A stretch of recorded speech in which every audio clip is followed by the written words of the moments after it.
में पहली लड़ाई थी? नहीं, उससे लगभग 80 साल पहले बिहार की धरती से एक चिंगारी उठी थी। इस जंग की चिंगारी फूटी थी एक आदिवासी नायक जिसका नाम था तिलका मांझी।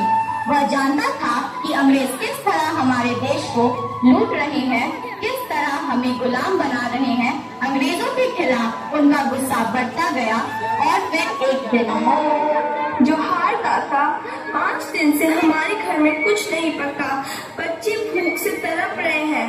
मैं जानता हूँ बेटा, न खेत में कुछ उगा न जंगल में कुछ मिला। ये साल हम सब की परीक्षा ले रहा है। परीक्षा? ये तो मौत का पैगाम है काका। आज अंग्रेज के आदमी फिर जमींदार को लेकर आए हैं, कर मांग रहे हैं। भला बताओ किस बात का कर? कर तो देना ही पड़ेगा, सरकार को कर चाहिए। 2 मुट्ठी चावल भी नहीं देंगे हम। बहुत जुबान चलती है तेरी, पकड़ो इसे। छोड़ दो हमारे बच्चों को।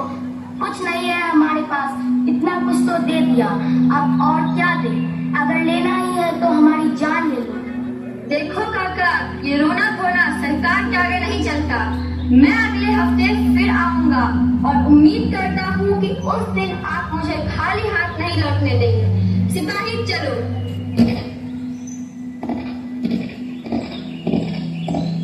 काका, क्या यही हमारी किस्मत है?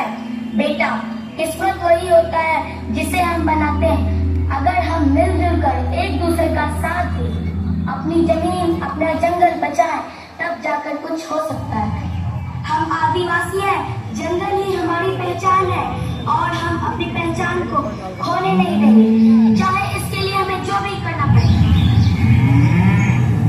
भाइयों बहनों, देखो, सूखी जमीन, भूखे पेट, बुझती उम्मीदें, फिर भी वो हमसे कर मांगते हैं। और अब बस हम सब पर जुल्म एक जैसा हुआ है तो लड़ाई भी एक जैसी होनी चाहिए। ये साल का पत्ता है, हमारी आवाज, हमारी पहचान, एकता ही आजादी है। ले जाओ इसे, हर गांव, हर पहाड़ी में संदेश पहुंचा। अब वक्त आ गया है, जमीन भी जागेगी, जंगल भी बोलेगा।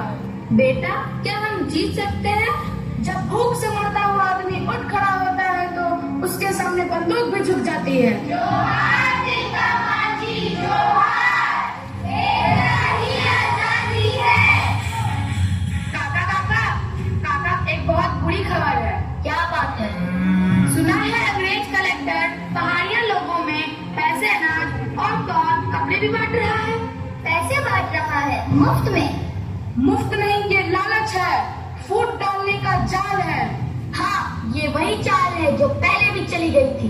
हमारे बीच से जोड़ा जैसे लोगों को उठा लिया, उसे सैनिक बना दिया और हमारे खिलाफ ही खड़ा कर दिया। जौहरा वही जो पहले लुटेरा था और अब अंग्रेजों का वफादार बन गया है। अब अगर हम चुप रहे तो इतिहास फिर दोहराया जाएगा। और अब बस हम एक रहेंगे, मुंडा हो या संथाल, पहाड़िया हो या भूमिज। अगर हम साथ रहे तो कोई क्लीवलैंड हमारा हक नहीं छीन सकता। जोहार तिलका मांझी, जोहार। हम सब ने वर्षों तक सहा है, आज हमें न्याय नहीं, हक चाहिए। तिलका, हमारे लोग तैयार है, तुम बस आदेश करो। भूख से मरने से बेहतर है उन लुटेरों के खिलाफ लड़ते हुए मर जाए। हाँ, बिना बलिदान के कोई आजादी नहीं आती, लेकिन इस बार हमारे पास साहस भी है और नेता भी। तिलका मांझी, जोहार तिलका, हम तुम्हारे साथ हैं। सुनो मेरे भाइयों, हमारा लुटेरा भागलपुर में बैठा है, वहीं रखा है हमारा लूटा हुआ टैक्स, हमारा खून, हमारे बच्चों की रोटियां। इसीलिए हम सीधे भागलपुर पर हमला करेंगे और अपने बच्चों की रोटियां लेकर आएंगे। शाबाश तिलका, मुझे तुमसे यही उम्मीद थी। ये 5 तीर मैंने जहर में डुबोए हैं, एक एक तीर उस कलेक्टर के शरीर को चीर कर रख देगा। अब वक्त आ गया है, इस बार या तो वो मरेगा या मैं। हम लड़ेंगे अपने जंगल के लिए, अपने माटी के लिए और उन मासूम बच्चों के लिए। जोहार तिलका मांझी, जोहार।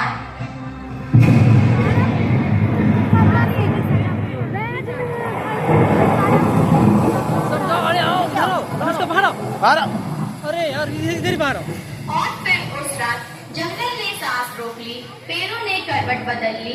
तिलका सीधे भागलपुर की ओर चल पड़ा अपने साथियों के साथ। उसके पास ना तो तोप थी ना तलवार, बस धनुष और सीने में सुलगता हुआ आग। भागलपुर की ब्रिटिश कोठी, जहां आदिवासियों का लूटा हुआ धन, अनाज और अश्मिता बंद थी, तिलका ने अपना पहला बड़ा वार वहीं किया। नीचे देख के चुपचाप छापामार तरीके से उन्होंने किले में प्रवेश किया, चौकियों को पार किया और उस कोठी में पहुंचा जहां बैठा था अंग्रेज कलेक्टर